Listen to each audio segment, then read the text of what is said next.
So this is how we tape Border Collie ears. We actually prefer it over glue.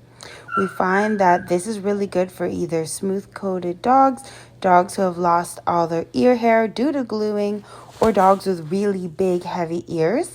I just like it overall because it actually saves some of the ear hair and doesn't seem to rip as much of it out, which I really like.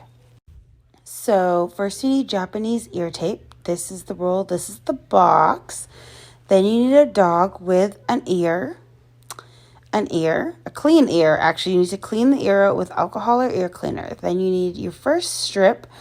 See where I put it? The length of the ear, that's how long you have to cut the strip. And you're going to put one on each side of each ear. Then you're going to get a piece that's slightly shorter, and you're going to put it beside that long strip. You're going to get a second piece the same length as the first strip, and you're going to put it on the other side of the first strip. Then you're going to do it on both sides. Then you're going to get another piece about, 3 squares of the width of the tape and make a pillow. See? Pillow. Then you're going to get a second strip the same length and you're going to rewrap it around the pillow. Make sure that the sticky side is up. So I just want to add that, see, there's no glue in right now. It's just sitting where I've pinched it. You can see it? So just so you get an idea of where his ears are going to be once we put the bracing and the glue in, or the cushion in. I call it the pillow. The little square thing I made, we call it the pillow. Now we're going to put the brace between the 2 ears to bring them up in together. And I'm going to show you how I make a brace. We're very cute. Yes, he says, I just want to show him how cute I am. So this is our long brace piece. I'm going to be making 2 cuts in it, angled inward. I'll show you after I make the cut. It's really hard to explain without, again, a video person. But I'll try my best here, guys. Okay, so I'm hoping you can all see where I put the little cuts. See those cuts? I'm going to fold it in half. Okay, I'm gonna do it and then come back. What I've done here, but see how I made the cuts on this side and then I folded it into the middle. So basically there's like a center, nothing sticky in the centerpiece. Both sides are the non-sticky part, but this inside part right here is sticky. So I'm gonna stick this to the inside of his ear on both sides like this to bring them up and together. So, yeah, I don't know, I'll let you guys see that to see if you can make some sense of it. Sorry, this is not good video footage. See the difference? This is with the brace in. I'm gonna show it to you. I'm gonna lift his hair to show you where I've put that centerpiece. See, I've like stuck it to the inside of this ear and stuck it to the inside of this ear. And you would think, because there's like a lot of tape in here, that it would bug them, but honestly, it doesn't bug them any more than the gluing method does at all. I actually like the set that I get on this versus the glue better. And I find this also takes out less hair. So if you want to like show your dog between, I use the same glue remover and I just slowly like work out the glue. But I find it's not like balding them on the inside edge and inside nearly as much, which is really nice. Okay, now we have to put in our pillows. So again, we're going back to the pillow. This is what I call the pillow that we've made earlier. Dunk. I'm going to put it in the ear. This is going to sit right at the base. And I'm going to fold the ear onto this pillow. I don't know if that makes sense. I'm really hoping it does. I'm sorry, guys. I fold it down. Do you see where that pillow is? It's like on the inner corner, on the inside corner of the ear. I want to glue the tip or tape the tip down to that pillow portion. So he's wiggling because I'm holding his face, but yeah. So again, this is a pillow. I'm making the pillow for the other side and see it's kind of square.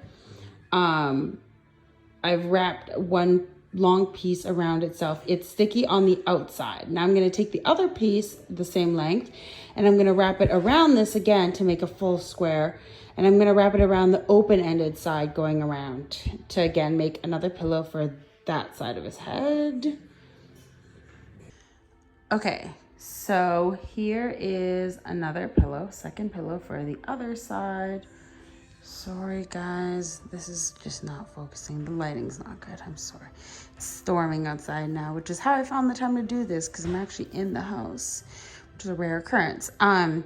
So yeah, so here's another pillow. It's gonna go on the other side. This side is completely done. You can see it kind of, I don't know if you can see it, but the way his ear is on that side.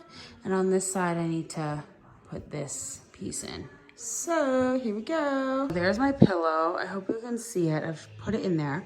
Please note that I put my pillow lower down into the ear canal on a Border Collie because I find if you put it too high, you're gonna get a little tiny tip on the top, more like a Collie or a Sheltie.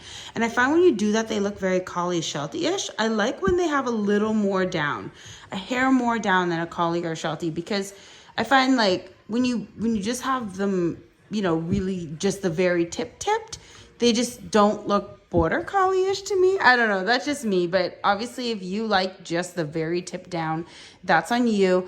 I just like my Border Collies to look slightly different from a Collie or a Sheltie ear tip. So yeah, so I'm about to fold it down. It's just the pillow's in there. I have not folded the tip down to paste it down to that pillow. So I'm gonna do that and then we'll talk a little more. Okay. So now that both are folded down, you can see what it looks like, what it ends up looking like. I like this method for a dog, especially that has big, heavy ears. He had really big, heavy ears as a puppy. And they're basically up, but now like I've gotten them kind of where I want them. I just want to keep them there because as you can see, he's still teething. He's lost his little bottom canine on this side, see? So he's still teething, and I find while they're teething, that's when the ears are moving around a whole lot. So I like to make sure that I keep them glued or taped till after they're done teething at minimal. If you undo before teething, I feel like they just end up dragging, sagging, and dropping. I've put his ears up when he was about 12 weeks is when I started with him. I usually like to start around 10, 12 weeks. I like to leave them around 8 weeks and just see what it looks like first before I go in and start changing things around. So I really do like the 10, 12 week age to do it at, to be honest, a little bit better than 8 weeks on the dot. And this method is also super, super good for smooth coated dogs that don't have the hair that you can glue to. So just a bonus. It is a little more expensive because the tape's pricier.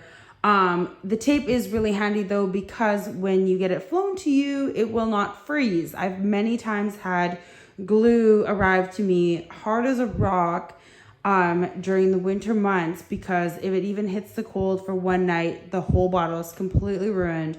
Where at least that's not the problem with the tape. And the tape, when you feel it, it doesn't feel that sticky. And what actually happens is the warmth of the dog's skin warms up the glue that's in the tape and actually makes it hold harder than you'd think it would when you feel it. Now there is a spray-on product that I do use for dogs that have a really hard time like with this staying on. And I have a spray glue that I spray onto the tape that does help hold it on a little better. If you guys, have a dog that's really hard to keep the tape in, let me know and I'll show you the spray that I have.